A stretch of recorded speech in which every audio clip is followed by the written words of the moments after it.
Vamos ficar de pé, vamos abrir as nossas Bíblias.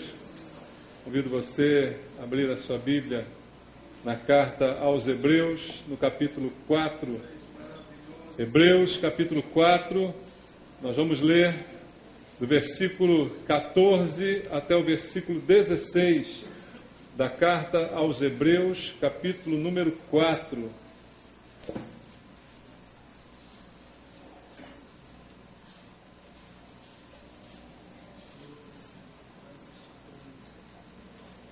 Amém? Você encontrou aí na Bíblia? Hebreus capítulo 4, do versículo 14 ao versículo 16. A palavra de Deus diz assim: Tendo, pois, a Jesus, o Filho de Deus, como grande sumo sacerdote que penetrou os céus, conservemos firmes a nossa confissão, porque não temos sumo sacerdote que não possa compadecer-se das nossas fraquezas. Antes, foi ele tentado em todas as coisas à nossa semelhança, mas sem pecado. Acheguemo-nos, portanto, confiadamente junto ao trono da graça, a fim de recebermos misericórdia e acharmos graça para socorro em ocasião oportuna. Amém. Pai amado, obrigado pela Tua palavra. Mais uma vez nesse dia, nós temos esse grande privilégio de nos achegar à Tua casa para ouvir a Tua voz nesse lugar. E é ela exatamente a voz que queremos ouvir aqui, Senhor. A voz do Espírito Santo, a voz do Senhor Jesus, nosso pastor, que conhecemos, Pai. A voz que nós conhecemos, pois somos Tuas ovelhas. É essa voz que queremos ouvir essa noite. Vem falar ao nosso coração, ministrando uma palavra que traga direção para cada um aqui, Pai. Que traga mudança de vida, de entendimento, que mude a nossa mente, que transforme o nosso coração. Senhor, que a Tua palavra ministrada tenha este poder essa noite. E que ela seja ministrada debaixo da unção do Espírito Santo. Por isso, eu te peço, usa a minha vida, Senhor, com poder, com unção. Vem sobre mim, ó Deus, para que eu possa ministrar a Tua palavra debaixo da Tua direção. E o Teu povo esta noite ser tocado, abençoado pela ministração da Tua palavra. É a oração que eu faço com os meus irmãos, em nome de Jesus. Amém. Graças a Deus. Podem sentar, irmãos. Queridos, eu tenho falado à igreja, falei na quarta-feira, falei em algumas outras oportunidades, a respeito do nosso Deus, das suas características. Falei sobre a soberania de Deus numa quarta-feira passada, coisas básicas, essenciais, que nós precisamos conhecer a respeito de Deus. E por que Deus tem me dirigido a pregar a respeito deste assunto, irmãos? Porque muitas vezes eu tenho dúvidas no meu coração sobre o que as pessoas pensam de Deus. Mesmo as pessoas que hoje estão na igreja, mesmo as pessoas que se dizem cristãs, que estão a princípio até servindo ao Senhor, será que conhecem a Deus na sua totalidade, na sua integridade? Será que conhecem os atributos de Deus? Que imagem, irmãos, nós temos de Deus? O que nós pensamos a respeito de Deus? Parece algo tão simples e parece que a resposta deveria ser única para todos nós. Mas a verdade é que essa resposta não é bem assim. Talvez se eu aqui perguntar a um por um quem é Deus para você, qual a imagem que você tem de Deus, talvez a gente, por incrível que possa parecer, tenha respostas completamente diferentes. E isso dentro da igreja, imagina por aí, em outros lugares, em outras igrejas. A imagem que nós temos de Deus, irmãos, ela determina a correção do nosso relacionamento com Deus. Quem é o seu Deus? Qual é a imagem que você tem dele? E é sobre isso que eu queria refletir essa noite. Como é que é o Deus a quem você crê, em quem você crê, a quem você serve? Algumas pessoas têm uma imagem terrível de Deus.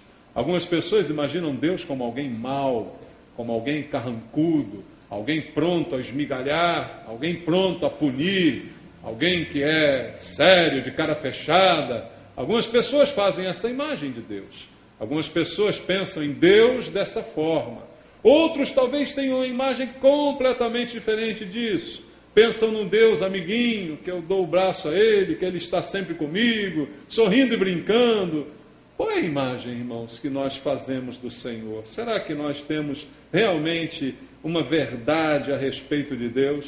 E como é que eu posso saber a verdade sobre Deus? Quem é que está certo? Quem pensa de um lado ou quem pensa do outro? Quem é que está certo na sua imagem a respeito de Deus? O único padrão de julgamento que nós temos, irmãos, é a palavra de Deus. É ela que pode nos revelar quem é Deus. É ela que vai nos dar o retrato da pessoa de Deus. Qualquer outra coisa que a gente pense desassociado da palavra de Deus, certamente nós estaremos redondamente enganados sobre Deus. E é tanto verdade que as imagens são diferentes, como eu tenho falado aqui aos irmãos, que eu queria que você observasse uma coisa. As 3 principais religiões aí presentes no mundo hoje são o cristianismo, o judaísmo, né, e os muçulmanos, né, o islamismo.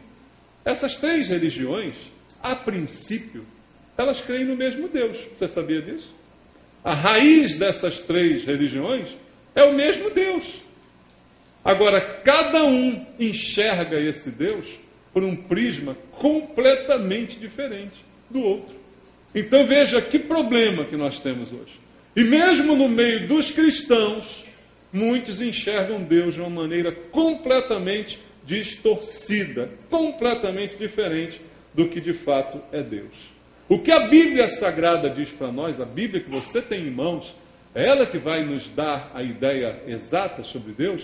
Ela vai nos resumir isso numa frase simples do apóstolo Paulo, que eu quero ler contigo, que está em Colossenses, capítulo 1, versículo 15. Colossenses, carta de Paulo aos Colossenses, capítulo número 1. Paulo fala coisas maravilhosas nesse capítulo. E no capítulo número 1, no versículo número 15, ele vai nos revelar uma tremenda verdade. Colossenses capítulo 1, verso 15, ele diz assim, ele está falando sobre Jesus, e no meio da sua frase ele diz, este é a imagem do Deus invisível, o primogênito de toda a criação. O apóstolo Paulo diz que Jesus é a imagem de Deus, do Deus que é invisível. A própria Bíblia diz que ninguém viu a Deus e ninguém jamais o verá. Deus é invisível, não pode ser visto, não pode ser contemplado por olhos humanos. Mas o apóstolo Paulo afirma que Jesus Cristo é a imagem do Deus invisível. Então, se queremos ter uma imagem de Deus, temos que olhar para Jesus Cristo. E olhando para Jesus Cristo, teremos a ideia de quem é de verdade o Deus a quem servimos e em quem dizemos que cremos. E veja bem o que disse o próprio Senhor. Abra comigo a Bíblia também em João capítulo 10, no versículo 30. Jesus foi aqui bem explícito quando falou sobre isso. Numa simples frase do versículo 30, o que ele diz? Eu e o Pai somos um. Jesus aqui se identifica completamente, dizendo que ele e o Pai são a mesma pessoa. Jesus é Deus. Jesus é a imagem visível do Deus invisível. É Deus que se transformou em gente, que se fez carne e que habitou entre nós. Se queremos ter uma visão correta de Deus, temos que olhar para Jesus, temos que olhar para a pessoa de Jesus. Ele é a personificação de Deus, se assim podemos dizer. E ele aqui está afirmando, eu e o Pai somos a mesma pessoa. E Paulo diz, ele é a imagem do Deus invisível. Então, se o nosso Deus, o Deus em quem cremos, a pessoa que você imagina como Deus, a imagem que você tem de Deus, não é a imagem de Jesus Cristo, você está pensando num Deus completamente diferente do meu. Queria logo dizer isso para você. Completamente diferente. E o que Jesus me revela a respeito de Deus? Olhando para a Bíblia Sagrada, nós vemos em Jesus todas as características de Deus. Todas as características da divindade estão representadas em Cristo. E a Bíblia diz em 1 de João, capítulo 4, versículo 16, e João, que foi um dos discípulos mais íntimos de Jesus, que o conheceu na mais plena intimidade, ele afirma isso na sua primeira epístola, no capítulo 4, no verso 16. E ele diz assim: e nós conhecemos e cremos no amor que Deus tem por nós. E aí ele afirma: Deus é amor, e aquele que permanece no amor, permanece em Deus e Deus nele. Da onde João tirou isso? Da onde João tirou a conclusão de que Deus é amor?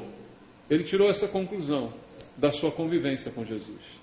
João conheceu Deus através de Jesus. A única maneira que nós temos para conhecer e nos relacionar com Deus é através de Jesus. Jesus disse: eu sou o caminho, a verdade e a vida. Ninguém vem ao Pai a não ser por mim. Não há outro caminho pelo qual eu possa chegar diante de Deus a não ser por Jesus. Se eu quero conhecer Deus, eu preciso conhecer Jesus. Alguém que diz que conhece Deus, mas não conhece Jesus, na verdade não conhece Deus. Ele é a imagem do Deus invisível. E ele revela para nós que Deus é amor. João conheceu esta revelação na sua intimidade que teve com Cristo. E ele percebeu que Deus é amor. E ele era um judeu. E um judeu não tinha muito bem formada esta imagem de que Deus é amor. Para um judeu, Deus é muito mais punição, Deus é muito mais justiça do que amor. Mas ele viu em Jesus um Deus completamente diferente do que ele tinha crido desde a sua infância. Ele viu um Deus maravilhoso, que era amor e que se manifestava dessa forma, sem contudo deixar de ser justo, mas amor, primordialmente amor. Ele disse: Deus é amor. E ele diz: aquele que permanece no amor, permanece em Deus e Deus nele. Foi isso que João viu a respeito de Jesus. Um Jesus que é Deus, que se mostra como Deus, que se identifica com Deus e que afirma em todo o tempo, e que mostra em todo o tempo, que se move por compaixão. João presenciou Jesus se movendo por compaixão. Há vários versículos bíblicos em que a Bíblia afirma que Jesus, movido por compaixão, falou às pessoas, curou as pessoas, abençoou as pessoas. João vê Deus sendo movido por compaixão, sendo movido por misericórdia, sem, entretanto, deixar de ser justo, deixar de exercer também a justiça. O mesmo Jesus que ama, que se move por amor e misericórdia, também expulsa os vendilhões do templo, também dá a palavra dura aos fariseus que viviam da religião. Mas é Jesus, o amor de Deus personificado, mostrado, exibido para nós, para que, se nós quisermos de fato conhecer a Deus, pudermos conhecê-lo através da imagem de Jesus. E durante o ministério de Jesus, ele sempre mostrou a sua compaixão pelos pecadores. E quando fez isso, ele mostrou a sua compaixão por nós. Crê nisso, irmão? Jesus, ele não te ama porque você merece ser amado. Ele te ama porque ele tem compaixão.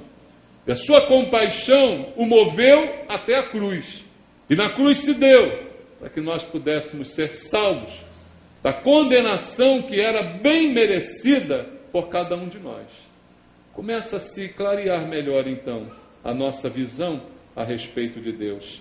E veja, foi o próprio Senhor Jesus que nos fez um convite a todos nós que vivíamos longe de Deus. Foi Ele que disse ser o caminho, e foi Ele que nos convidou a andar pelo caminho que é Ele. Uma vez Jesus disse, eu quero ler contigo Mateus capítulo 11, versículo 28, até o versículo 30.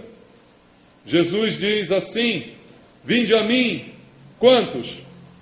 Todos os que estáis cansados e sobrecarregados, e eu vos aliviarei. Tomai sobre vós o meu jugo, e aprendei de mim, porque sou manso e humilde de coração, e achareis descanso para a vossa alma, porque o meu jugo é suave e o meu fardo é leve.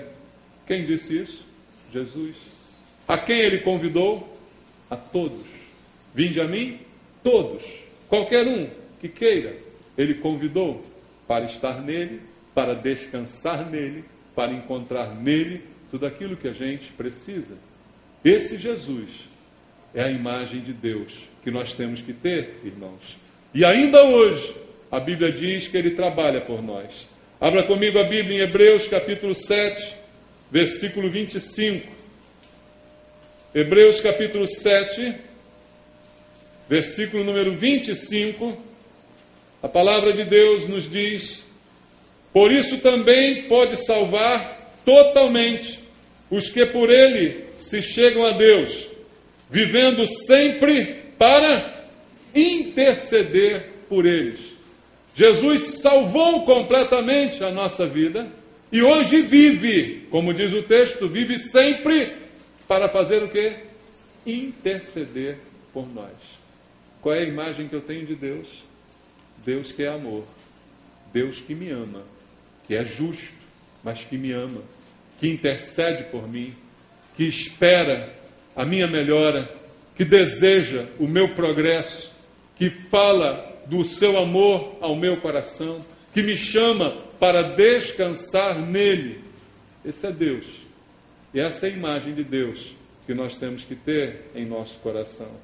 Mas eu quero voltar contigo ao texto que a gente leu aqui no início, Hebreus capítulo 4, versículo 14 até o versículo 16.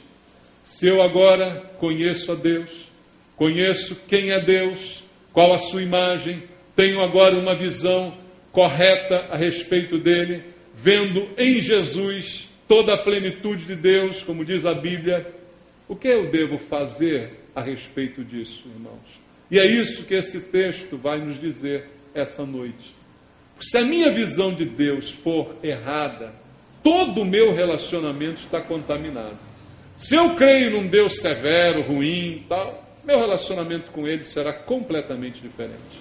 Se eu também creio, por outro lado, num Deus que não faz a menor diferença, né? Que me aceita de qualquer maneira, que eu posso continuar vivendo do jeito que eu quero, todo o meu relacionamento também estará contaminado. Mas uma vez que eu creio em Jesus, como imagem de Deus que Ele é, que eu creio nele com todos os atributos que Ele apresentou para nós, como deve agora ser o meu relacionamento com Ele? O texto de Hebreus que nós lemos aqui diz assim no versículo 14, eu quero ler contigo. Tendo, pois, a Jesus. Você tem Jesus? Irmãos, você ouviu o que está escrito aqui? Tendo, pois, a Jesus. Nós temos Jesus, o Filho de Deus, como grande sumo sacerdote, que penetrou os céus. Ele é o meu sumo sacerdote. Eu o tenho agora, é meu. Está escrito aqui, irmãos. O Deus invisível, que ninguém jamais viu nem verá, na imagem de Jesus, Ele é o meu Deus. E Ele se tornou o meu sumo sacerdote. E é isso o trabalho que Ele fez por mim na cruz. Foi o meu sacerdote para me purificar dos meus pecados. E agora o autor de Hebreus diz, você tem a Jesus como grande sumo sacerdote que penetrou os céus. Então o que você tem que fazer? Conservemos firmes a nossa confissão. O que Deus espera de nós, irmãos?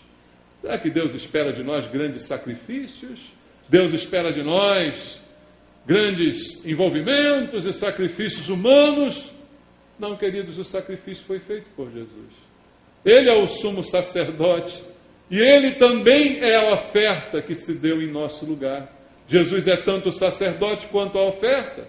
Ele fez tudo por nós e em nosso lugar, e tudo a nosso favor.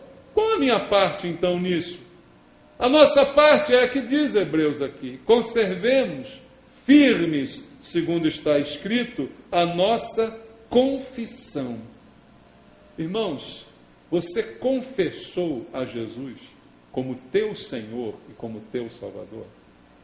Isso aqui fala muito daquilo que você deve estar cansado de me ouvir falar aqui na igreja. Eu não gosto de dizer aceita Jesus, porque ninguém aceita Jesus, irmãos. Quem aceita é Jesus, Ele é que aceita a gente. Esses trapos horrorosos que somos nós. É Ele que tem a capacidade de nos aceitar. Como é que eu vou aceitar Jesus? Eu não aceito Jesus. eu me rendo a Ele. Eu o confesso como meu Senhor e como meu Salvador. Como aquele que morreu por mim e perdoou os pecados que eu praticava. A nossa confissão é essa. Mas Hebreus está dizendo, mantenha firme esta confissão. O que vai dar firmeza a esta nossa confissão é o nosso relacionamento com Deus, irmãos. É o fato de sabermos quem é Deus. É o fato de termos uma imagem correta de Deus, que é Jesus. Tê-lo como Senhor da nossa vida, o sumo sacerdote que levou os nossos pecados. É isso que capacita cada um de nós a manter firme a nossa confissão. Por isso eu creio que o texto está me dizendo que um cristão precisa ser firme na sua convicção, irmãos, na sua decisão de seguir a Cristo. Quem fez uma decisão por Cristo precisa ter firmeza naquilo que decidiu. Cristo não é uma opção como tantas outras que o mundo nos oferece. Cristo é a única opção, não há outra. Por isso ele disse, eu sou o caminho, a verdade e a vida. Não há outro caminho, não há outra verdade, nem outra vida. Não é uma opção como tantas que o mundo oferece. É a única opção que nós temos. E a nossa firmeza deve residir no fato de que sabemos o que estamos fazendo e estamos com Cristo. O confessamos e o confessamos com firmeza. Porque hoje em dia, irmãos, nós estamos nos acostumando com pessoas que dizem uma coisa e fazem outra. Com pessoas que assumem um compromisso verbal, mas não o honram com suas vidas. Você assumiu um compromisso com Cristo? Você o confessou? Você disse, Jesus é o Senhor da minha vida. Irmãos, eu já vi muita gente fazer isso. Aqui na igreja eu já vi muita gente fazer isso. Mas eu também já perdi a conta de quantos fizeram isso e depois não ficaram firmes na confissão que fizeram. Por isso não é importante confessar Jesus. Claro que é importante, mas não é só isso. Eu preciso confessá-lo e eu preciso me manter firme na confissão que eu fiz. Na palavra que eu empenhei, porque quem confessa Jesus não pode olhar atrás.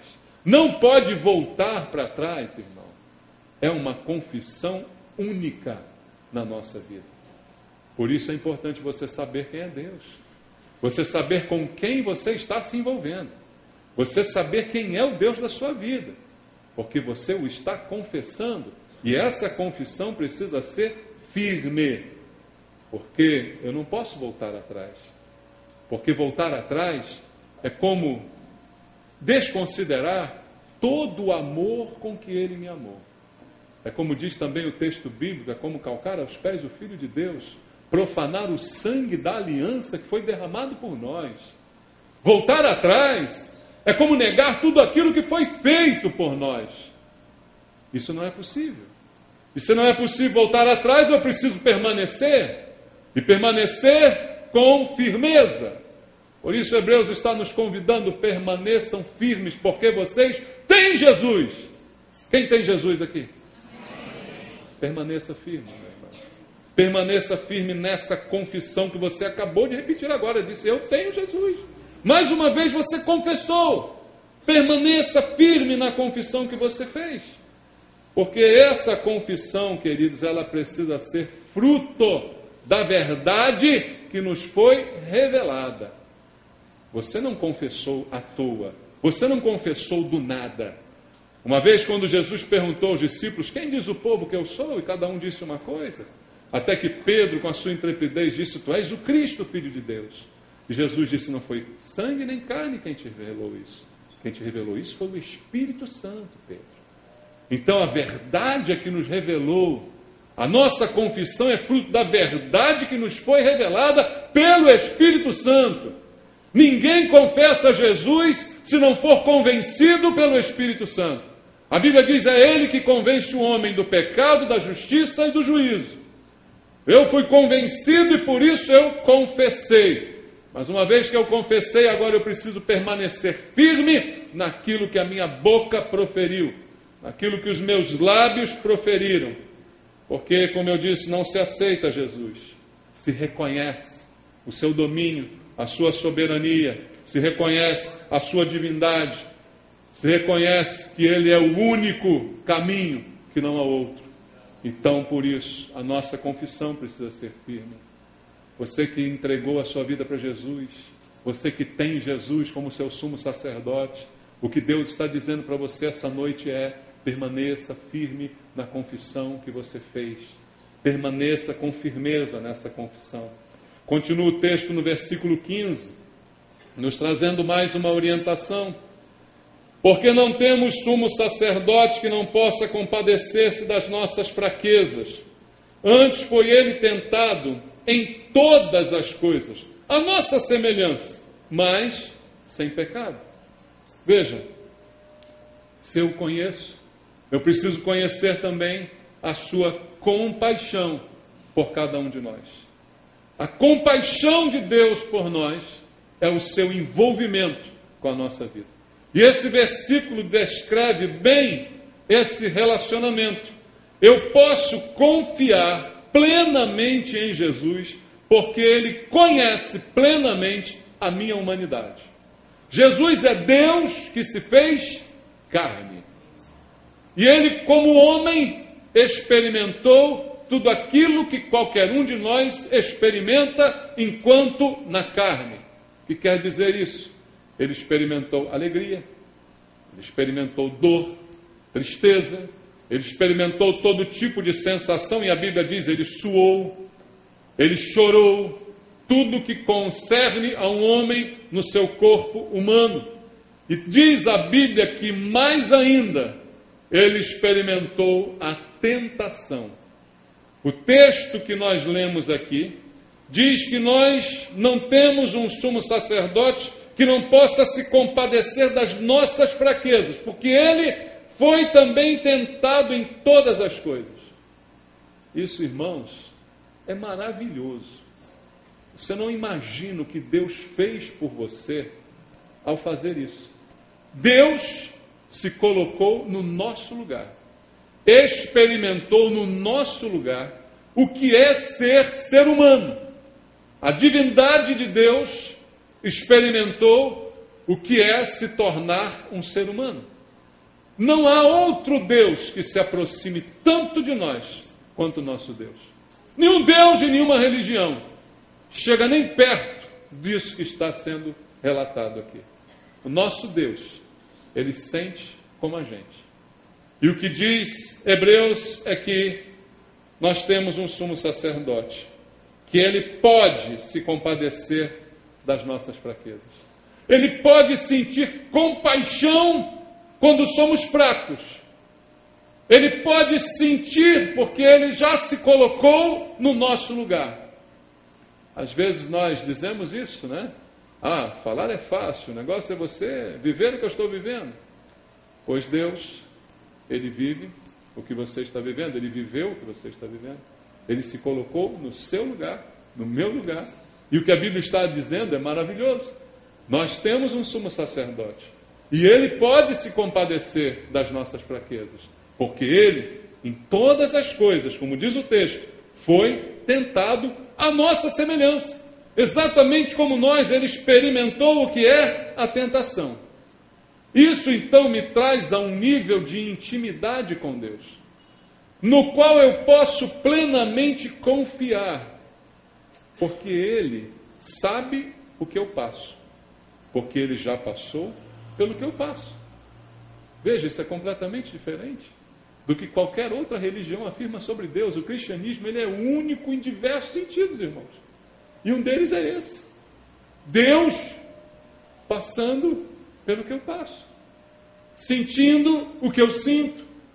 É alguém em quem eu posso confiar.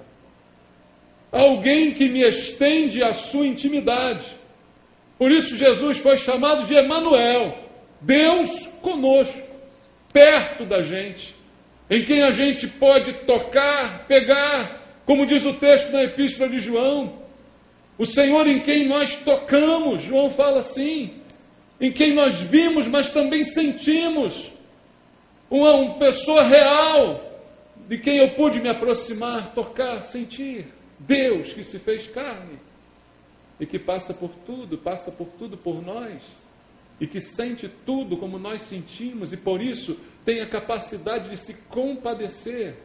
Irmãos, nós muitas vezes somos intransigentes completamente. Muitas vezes nós somos pessoas assim implacáveis. Tomamos decisões, julgamos de maneira implacável. Muitas vezes porque não passamos por aquela situação.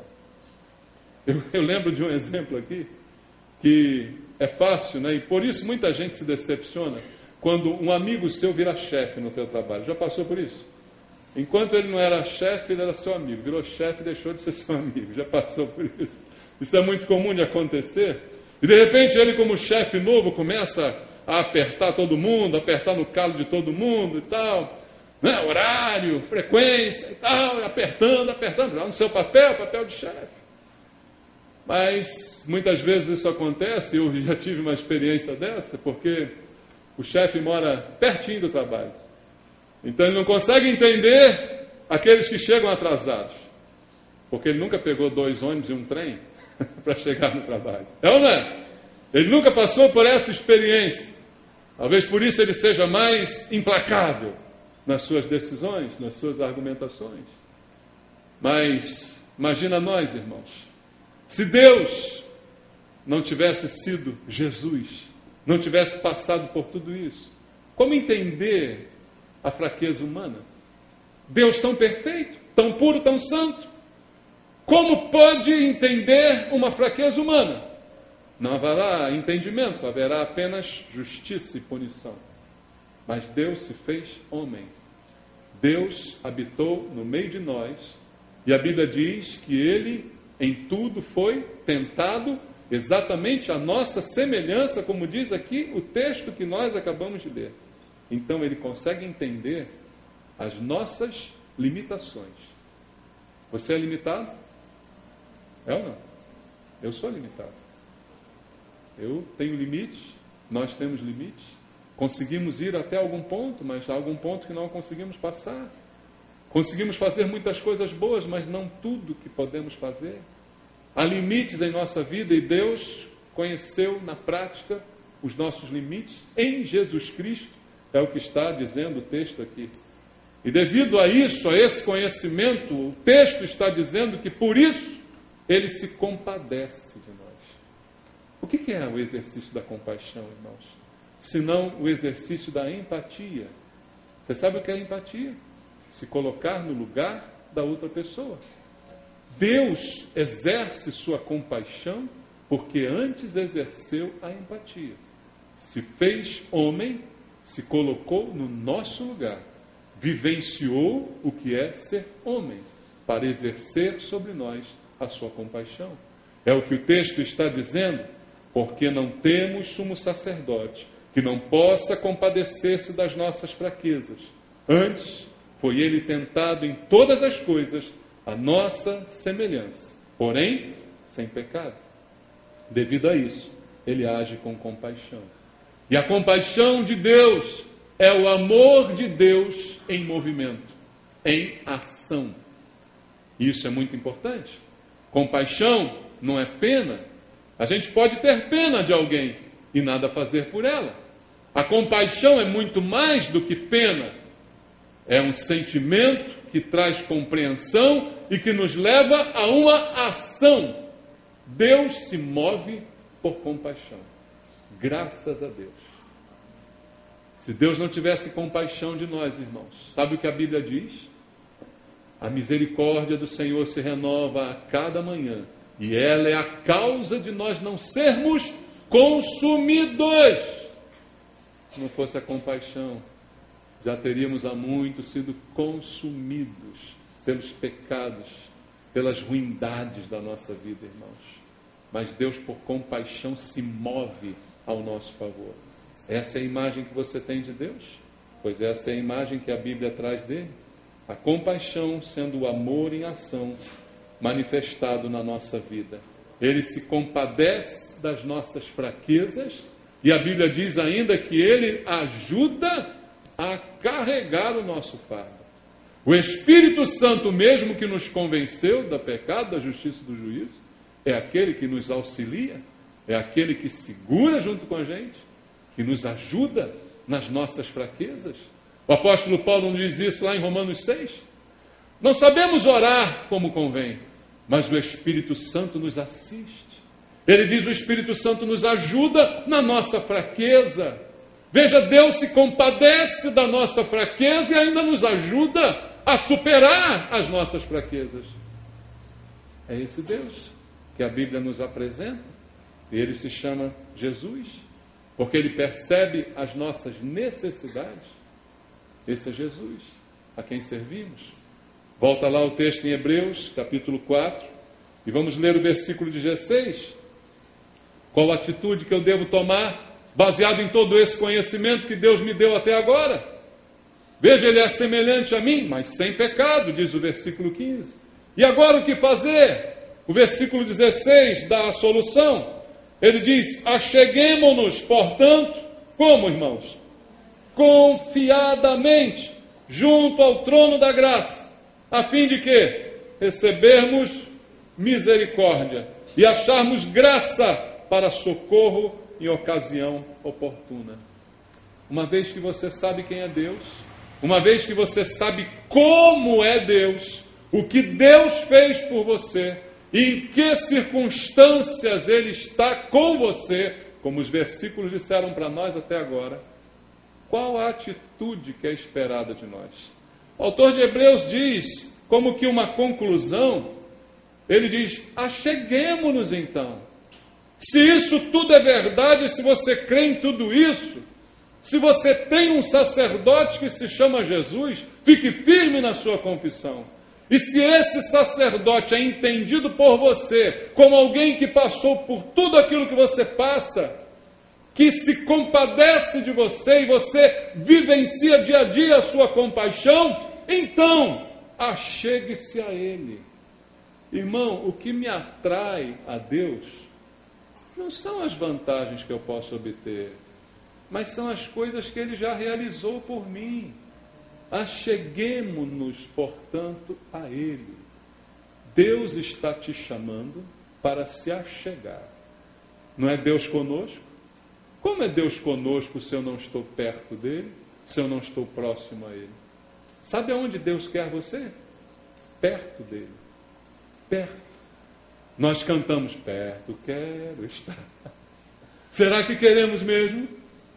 Então vamos nos achegar. Porque o caminho está livre, o caminho foi aberto. A Bíblia diz no mesmo livro de Hebreus que Deus abriu para nós um novo e vivo caminho pelo qual podemos nos achegar a Ele. E o caminho quem é? Jesus. Eu sou o caminho, disse Ele. É por Ele que você vai, é Ele que te conduz. E agora está o convite feito: acheguemo-nos, portanto, confiantemente, confiadamente. Achegue-se com confiança, irmãos. E olha, entenda isso, isso é muito importante. Ele está te convidando para estar perto dele. A carta é aos Hebreus. Hebreus, para quem não sabe, são os judeus, não é verdade? E os judeus, nenhuma intimidade poderiam ter com Deus. Pelo contrário, toda intimidade era intermediada. O sumo sacerdote é que tinha o direito de entrar no Santo dos Santos. Os demais sacerdotes nem esse direito tinham. Então todo o relacionamento com Deus era intermediado. Ninguém tinha acesso direto. E agora, escrevendo aos Hebreus, a Bíblia diz: o acesso está garantido e você pode chegar com confiança, sem medo. Você pode ir confiantemente, confiadamente. A presença de Deus, está dizendo ele, é o chamado. É Deus conosco. E está te chamando para estar com Ele confiadamente. Aonde? Junto ao trono da graça. Quando um judeu podia pensar em algo assim: eu no trono, não posso chegar nem no santo dos santos, nem no santo lugar, só me cabe o átrio e muito mais, e olhe lá. Agora, chegar ao trono da graça, Ele está convidando você. para entrar no trono da graça. Está chamando cada um de nós que o confessamos, como está escrito. Não é para qualquer um, não. Não venha se enganar com isso. O convite é feito para aquele que o confessou e o mantém firme nesta confissão. Ele diz, já que é assim, achegue-se agora confiantemente ao trono da graça. Pode chegar perto do trono, você pode chegar, pode ir com confiança. Irmãos, quando vamos chegar ao trono da graça, o que vamos receber lá? Alguém diria, vou receber uma bronca. Alguém diria, vou receber um puxão de orelha. Eu não vou, não. Porque se eu for lá, o negócio vai ficar estreito para o meu lado. Será que é esse o relacionamento, irmãos? O trono é de quê mesmo, queridos? Trono da graça. Graça é algo que você não merece. Se você chegasse no trono para receber o que você merece, tu ia levar uma chibatada, tu ia ficar até verde, sabia? Mas graças a Deus o trono é da graça. Então, o que a Bíblia está dizendo é, acheguemo-nos ao trono da graça. Para achar o que, irmãos? A fim de recebermos o que? Misericórdia. E acharmos o que? Graça. Para socorro em ocasião oportuna. Qual é a ocasião oportuna? A ocasião que eu preciso de socorro. Achar socorro, achar graça, achar misericórdia. Deus está convidando cada um de nós que tem uma imagem correta de Deus, que o confessou e que mantém firme a sua confissão, a reconhecer a sua misericórdia por nós, sua compaixão sobre a nossa vida, e nos convidando a chegar mais perto. É como se Deus estivesse dizendo para você, meu filho, chegue mais perto de mim. Você, como pai, deseja que seu filho esteja mais perto de você, não deseja? Aproveite enquanto ele é pequeno, que um dia ele vai crescer e vai te abandonar, tá bom? Mas enquanto isso, você o quer mais perto de você. Vem cá, filho. Deus está dizendo para nós, eu quero você perto de mim.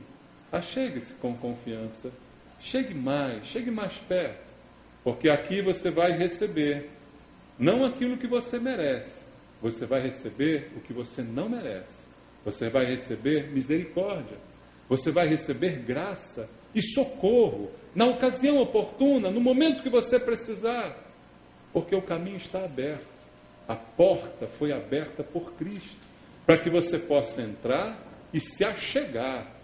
Irmãos, há muita gente que, apesar de dizer que crê em Deus, está longe de Deus, não se achega, não desfruta da intimidade que o próprio Deus está propondo aqui para nós, irmãos.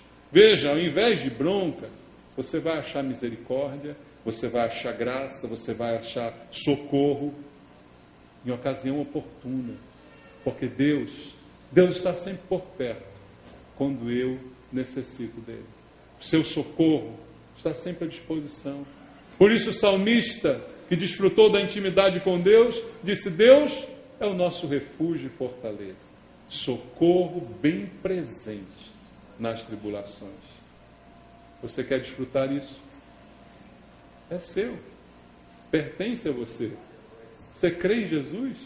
Você o confessou? Mantenha firme essa confissão que você fez. A porta está aberta e Deus está dizendo para você, achegue-se. Achegue-se com confiança. Então, irmãos, é isso que Deus espera de você. Tenha confiança e vá a Deus. Tenha confiança e desfrute de um relacionamento com Deus. Por isso eu insisto, visão correta de Deus. Não tenha uma visão errada de Deus. Não deixe que ninguém venha deturpar a visão de Deus no teu coração. Ou severo demais, ou bonachão demais. Nenhuma coisa nem outra. Deus do jeito que diz a Bíblia. Deus tendo Jesus como sua imagem. Deus como amor e como justiça. Deus que, apesar de tudo, me oferece misericórdia. O que Deus te oferece essa noite é misericórdia. Talvez você gostasse mais de ouvir uma mensagem que dissesse assim, venha ao trono da graça, porque olha, do trono vai cair ouro para você, vai cair prata, Não é quem sabe cai um marido, uma esposa, quem sabe uma casa, um carro zero. Não, do trono não cai nada disso. Do trono só sai a graça de Deus. O favor que você não merece. A misericórdia que você tanto precisa e eu tanto preciso.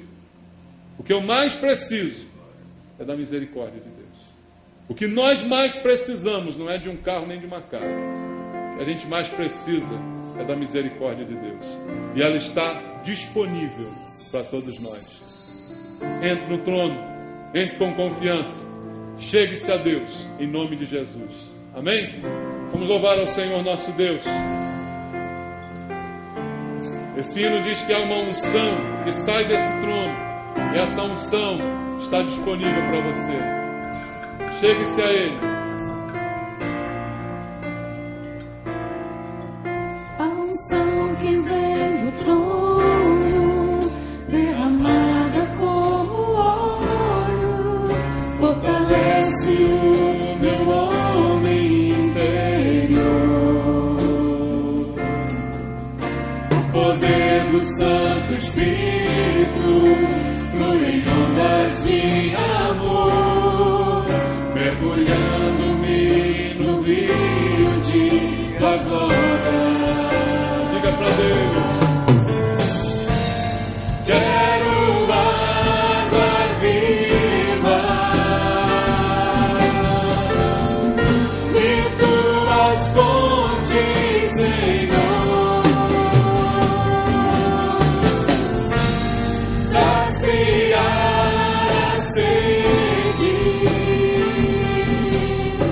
nas águas do teu amor, nas águas do teu perdão, nas águas da tua unção.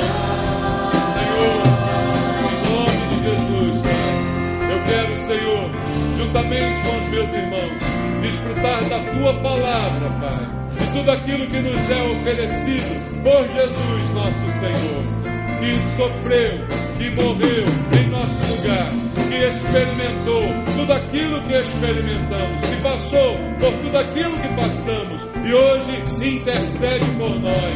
Pai Santo, como é bom saber disso, Pai. Como é bom saber que ao nos aproximar do Senhor, receberemos graça, receberemos misericórdia e socorro na hora que nós realmente precisamos. Pai querido, em nome de Jesus, que as pessoas aqui na tua casa, Pai, te conheçam assim, Senhor, e vivam contigo esse relacionamento, Pai, esse relacionamento baseado na verdade, baseado na revelação da tua verdade, Pai. Seja esse o nosso relacionamento contigo, para que possamos experimentar a tua graça sobre nós a cada dia e recebermos, Pai, aquilo que mais precisamos, a tua misericórdia. Por isso eu te peço essa noite, junto com os meus irmãos, tem misericórdia de nós, Senhor. O que precisamos mais do que qualquer outro bem, do que qualquer outra bênção ou presente, é a tua misericórdia se renovando a cada manhã sobre a nossa vida. Tem misericórdia de nós, Senhor. É o que achamos no trono da tua graça. Socorre-nos, Senhor, nas nossas dificuldades, nas nossas tribulações, nas nossas fraquezas, Pai. Em nome de Jesus, ajuda os meus irmãos, Senhor. Em nome de Jesus. Louvado seja Deus. Louve ao Senhor. A unção que vem do trono, derramada como óleo, fortalece o meu homem interior. É o poder do Espírito Santo. O poder do Santo Espírito flui em ondas de amor, mergulhando-me no rio de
nas águas do teu amor, nas águas do teu perdão, nas águas da tua unção. Senhor, Senhor, Senhor, Senhor, Senhor,